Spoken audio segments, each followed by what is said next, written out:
Okay, I'm here at Seabotix, and I'm here with John. And John's going to tell me a little bit about these fun toys you have here. Well, I'm going to correct you right off the bat there, Good. Mike. They're not toys, they're tools. Now, yeah. And I'm saying that because, I'm strictly disciplined to focus on the capabilities and features of these because, like, for example, right here, this is a life-saving product, or developed to be potentially a life-saving product. Okay. The idea behind this ROV is that you've got camera right here, you've got a multi-beam imaging sonar down here, okay. and then you have our large grabber jaw. Now, if a person were to fall in the water and you were to have one of these on site or somewhere, say within an hour you could get in the water, in theory, if the water temperature was cold enough, the person may be able to be revived after they are retrieved. So the idea is, can you get the person out fast enough? Okay. Now, oftentimes, you don't get the person fast enough, and it becomes, unfortunately, a recovery process as opposed to a rescue operation. Or finding gold doubloons or whatever you want. You could do that as well. The idea is, you could send this into a space that you might not be comfortable sending a diver into. Makes sense. The worst case scenario, you lose a robot and move on.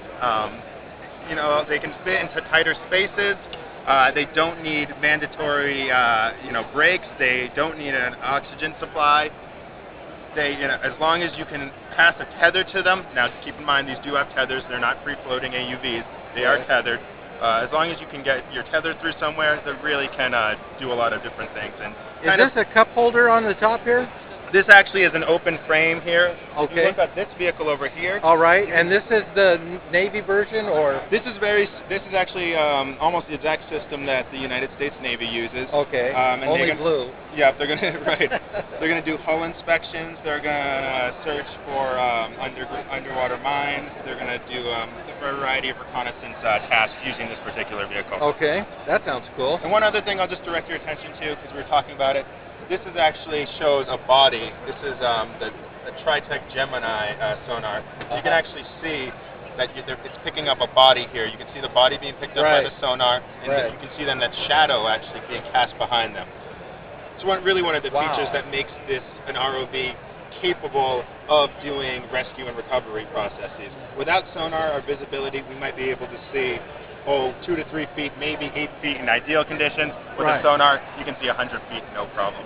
That is cool. That really is. And then there's one more model. Did we have time for that, or? Sure, we got time for that. This is similar to the Navy system. However, this is more of just a straight observation class ROV. Okay. We've got some external lights right here. Right.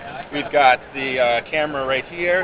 And then this one actually has 2 vertical thrusters. It's going to give it a little bit more power and a little bit more stability as you're trying to hold, say, sideways to a current and get an eye under the water. Now, you can't go to your local dive shop and order one of these, right? How would they do that? Would they go through your website or what? Well, if they go to Seabotix.com, we can either work with you there, or we actually have an excellent global network of distributors. They're all poised for sales and service and customer support around the world. So depending on where you are in the U.S. or beyond, we probably have somebody who can come by and give you a local demonstration. All right. Well, thank you very much for your time. Thank you very much, Mike.